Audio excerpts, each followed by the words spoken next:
Olá, pessoal, bom dia! Tudo bem com vocês? Mais uma semana de estudo se inicia, né? E nós temos que dar continuidade aos nossos estudos.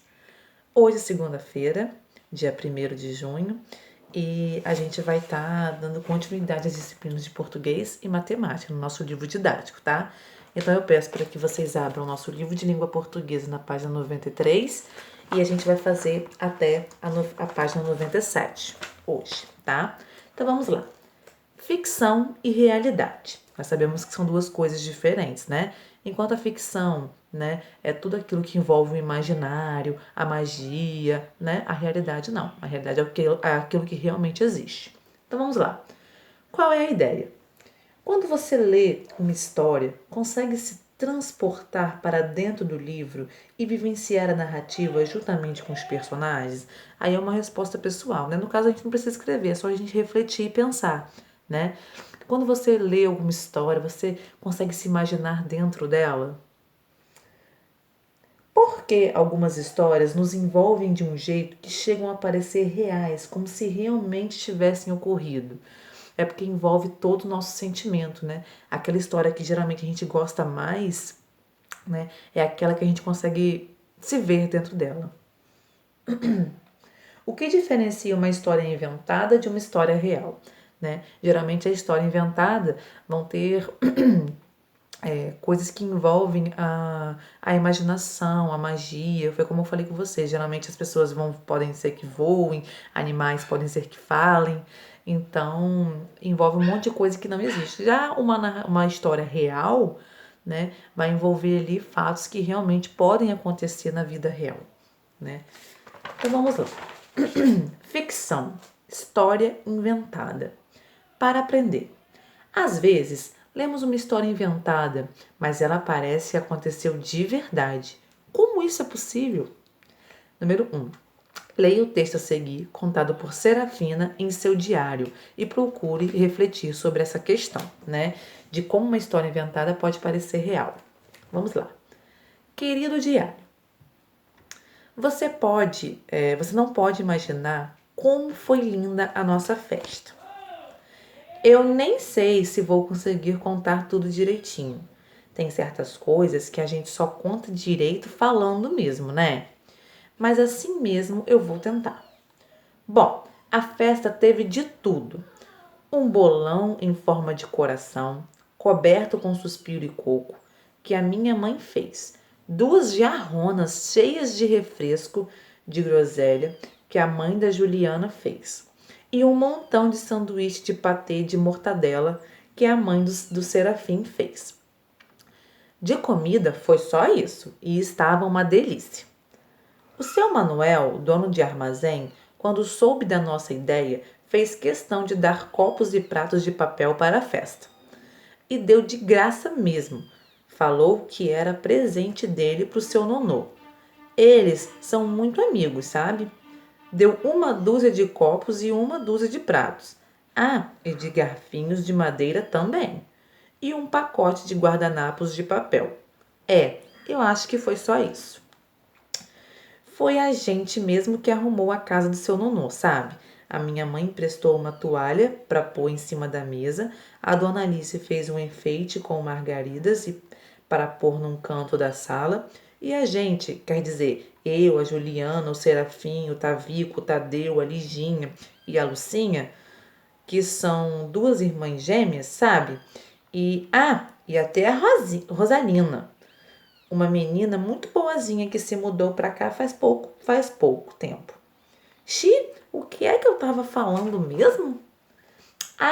Todo esse pessoal recortou um monte de tiras de cartolina colorida e escreveu: Parabéns, seu nonô! Viva, seu nonô! Felicidade, seu nonô! E a gente pregou tudo na parede com durex. Ficou uma beleza. Bom, mas o problema era arrumar tudo sem o seu nonô perceber, é claro, senão não seria uma surpresa. Mas, para nossa sorte, ele teve que sair de tarde e, como ia demorar um pouco, deixou a chave com seu Manuel para ele recolher os passarinhos que tinham ficado lá fora, se por acaso começasse a chover de repente. Foi um alívio geral. Deu tempo de arrumar tudo direitinho e o seu nonô ainda não tinha voltado. Daí, todo mundo foi se esconder no quintal. O seu Manuel fechou a porta por fora e a gente ficou esperando o aniversariante chegar. Agora vem o mais importante, o presente. A gente ficou dias pensando num presente para dar para o seu nonô. Mas nem juntando todo o dinheiro que a gente tinha daria para comprar alguma coisa que servisse de presente para ele. E mesmo que o dinheiro desse, não ia adiantar, porque para o seu nonô tinha que ser um presente muito especial, entende? Então, de repente, a Rosalina teve uma ideia. Cada um de nós devia escolher a coisa de que mais gostasse. Depois a gente colocava tudo numa caixinha, embrulhava em um papel bem bonito e dava para ele. E todo mundo topou mais que depressa. Bom, no final das contas, o presente ficou assim. Uma bolinha de gude linda do Tavico, meio verde, meio azul, meio de todas as cores. Um papagaio de empinar, que o Tadeu tinha feito com um rabo bem comprido. Esse papagaio, no caso aqui, é uma pipa, tá? Uma folha seca que a Juliana tinha ganho, não sei de quem, e que guardava dentro de um livro. 2 presilhas de pôr no cabelo, iguaizinhas da Lucinha e da Liginha, com um monte de pedrinhas brilhantes, uma conchinha cor-de-rosa que eu tinha achado na praia quando conheci o mar, e um selo da coleção do Serafim. Tudo isso dentro de uma caixa meio grande, por causa do papagaio do Tadeu, que também era meio grande. A gente embrulhou a caixona com um papel bem colorido, pôs uma fita amarela e ficou esperando o seu nonô chegar. Enquanto a gente estava no quintal, diário, esperando, o coração bateu tanto, mas tanto, parecia até que ia sair pela boca. A gente não via a hora do seu nonô chegar. De repente, um barulhinho na fechadura fez todo mundo tremer. E de onde a gente estava, deu para ver seu nonô começando a encher uma bexiga e depois outra. E depois mais outra e mais outra. Ninguém estava entendendo nada. Ele ainda não tinha visto a mesa da festa. Porque estava na salinha da frente, que é bem pequenininha, e a gente tinha posto as coisas na sala maior que ficava ao lado da cozinha. Bom, só quando ele acabou de encher a última bexiga é que foi para a sala da festa. E dava gosto ver a cara que ele fez quando a gente apareceu cantando parabéns. E quando abriu o presente, então? Não aguentou, chorou de escorrer lágrimas. Daí a gente deu um abraço e um beijo nele e a festa começou. Quer dizer, as festas começaram, porque o seu nonô tinha saído para comprar bexigas e um saco de balas para festejar com a gente o dia da criança. Daí foi uma festança só. A vizinhança toda apareceu e todo mundo comeu, cantou e dançou até enjoar. Bom, pessoal, essa história aqui é uma história inventada, mas como vocês podem perceber, ela pode ser facilmente confundida com uma história da vida real, porque é uma coisa que pode acontecer, né? Mas vamos lá. Agora na página 97 a gente vai responder algumas perguntinhas sobre esse texto. Vamos lá. Número 2. Não há dúvida de que a festa teve boas surpresas.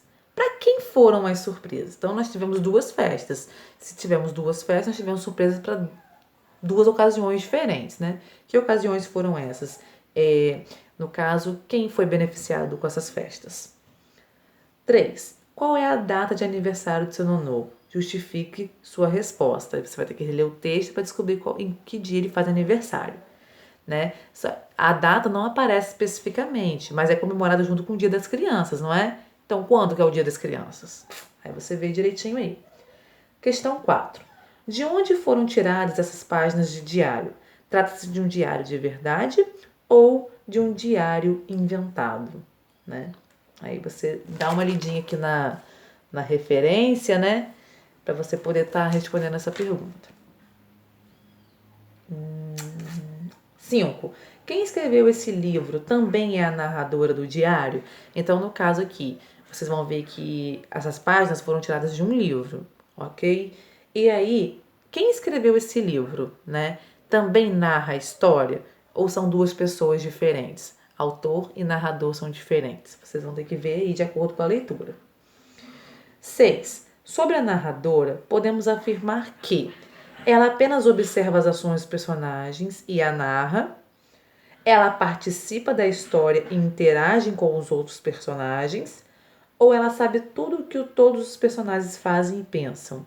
Né? No caso, a narradora é a menina, né? Que está narrando toda a festa. Então, ela só narra, ela apenas observa, ou ela participa da história, né? Aí vocês vão ver direitinho aí. Questão 7. Sobre a pessoa do discurso empregada pela narradora, é correto afirmar que... Então, no caso, a pessoa aqui do discurso, eu, tu, ele, nós, vós, eles, né? Primeira pessoa do discurso, né? Que é a primeira pessoa do singular. Segunda pessoa do discurso, que é a segunda pessoa do singular, né? No tempo verbal. Terceira pessoa do discurso, que é a terceira pessoa do singular, né? Ou do plural aí, dependendo de como for. Então, vamos lá. Sobre essa pessoa, né? Primeira pessoa, segunda pessoa, terceira pessoa. É empregada a primeira pessoa do discurso, eu, que torna o texto mais pessoal, ou é empregada a terceira pessoa do discurso, ele ou ela, que deixa o texto mais impessoal e objetivo. Então, no caso aí, é a própria narradora que está falando, né? Então, justifica a escolha dessa pessoa do discurso no texto. Então, no caso aqui, você vai ter que pegar uma frase, né, lá do texto, um trecho do texto, para poder colocar aqui para justificar a sua resposta, tá? E aí, em português, a gente vai parar por aqui. Agora, a gente vai para matemática, tá, pessoal? Que aí a gente vai entrar num assunto bem interessante, que é a divisão por dois algarismos, tá? Gente, não se assustem, é a mesma coisa, tá? Se, por exemplo, se uma divisão for por 11, você tem que saber a tabelinha de 11. Se a divisão for por 12, você tem que saber a tabelinha de 12. É a mesma coisa, mas vamos lá. Para aprender, só para vocês, né, saberem, essa primeira parte aqui vai estar explicando como que faz uma divisão normal, por um algarismo só. Então vamos lá. O processo conhecido como algoritmo da divisão, você já conhece. Então nós temos aqui o dividendo, que é o número que vai ser dividido, o divisor, que é em quantas vezes esse dividendo vai ser dividido, o resto, que é o que sobra, e o quociente, que é o resultado. Ao fazermos essa divisão, procuramos qual o número que, multiplicado por 3, resulta em 12. Em seguida, subtraímos do dividendo, o resultado da multiplicação de 4 por 3. Então, é o que está explicando aqui, ó. 4 vezes 3 igual a 12, né? Você tira do dividendo aqui menos 12 e aí vai sobrar zero. Está explicando isso aqui. O resultado da operação é o quociente, né? O resultado. Quando o resto de uma divisão é zero, dizemos que é uma divisão exata. Quando o resto de uma divisão não é zero, dizemos que é uma divisão não exata. O resto é sempre menor que o divisor. Então, se o divisor é 3, o resto vai ser sempre menor que 3. 2, 1 ou 0, tá? Se for 4, vai ser 3, 2, 1 ou 0. Nunca vai ser maior do que o divisor. No exemplo a seguir, o número que ocupa a ordem das dezenas é igual ou maior que o divisor. Ó. Dividimos 9 dezenas por 2 e obtemos 4 dezenas, sobrando uma dezena. Então, por quê? Porque 4 vezes 2, 8. Aí 9 tira 8, vai sobrar 1. Né? Aí depois, abaixo o 9, fica 19. E aí, 9, vai ser 9, porque 9 vezes 2, 18. Você vai ter que subtrair aqui do 19. E aí vai sobrar 1 de resto. Dividimos 19 unidades por 2 e obtemos 9, sobrando uma unidade. Então, o resto aqui foi 1, porque o divisor é 2 e o resto nunca pode ser maior do que o divisor. Podemos usar a multiplicação para verificar se o resultado está correto. E aí, no caso, é a operação inversa, né? Então, 49 vezes 2, 98. Somamos o resultado da multiplicação com o resto, que a gente não pode esquecer, aquele resto não está ali à toa. 98 mais 1 igual a 99. E aí a gente confirma, né, as contas.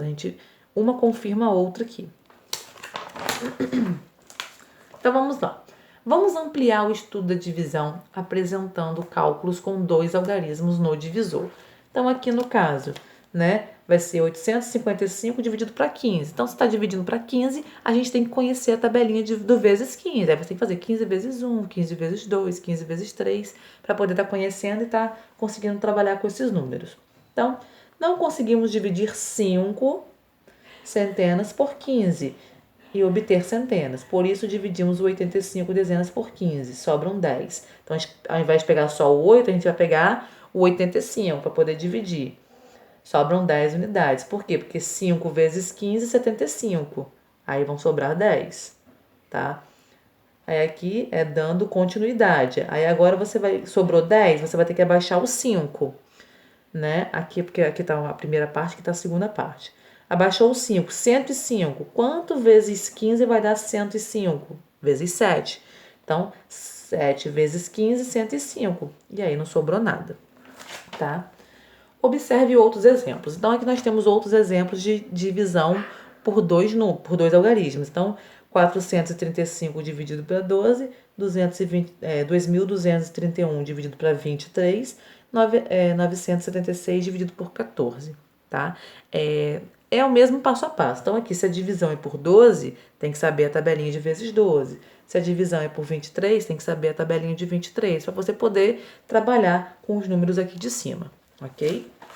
E aí, na página 69, vocês vão praticar essas contas, tá? Vocês vão estar fazendo aqui as divisões por dois algarismos. Já tá armadinho aqui, vocês só vão dar continuidade, ok? Então, vocês vão fazer 875 dividido para 23, aí tem que saber a tabelinha de 23. Pega uma folhinha parte do caderno, vai lá, faz as tabelinhas para você poder se basear melhor. Por 41, né? 652 dividido por 41. 3.436 dividido por 46, 740 dividido para 12, 967 dividido para 32, 2.901 dividido para 52, 775 dividido para 25. Como os números aqui são muito grandes, com exceção do 12, né? Eu permito que vocês façam na calculadora, né? Ou vezes 1, vezes 2, vezes 3, vezes 4. Anotem tudinho no caderninho de vocês e aí depois consigam fazer esse paralelo lá do caderno com aqui, com a página do livro, para vocês poderem fazer a conta corretamente, tá bom? Não tem problema. Pode fazer na calculadora lá. A tabela, a conta, quero registrada, tá bom? Então, pessoal, se vocês tiverem quaisquer dúvidas, vocês podem entrar em contato comigo ali através do grupo ou esperar a nossa aulinha do Simulink de amanhã, tá bom? Aguardo vocês, hein? Apareçam! Grande beijo para vocês, amores. Até amanhã.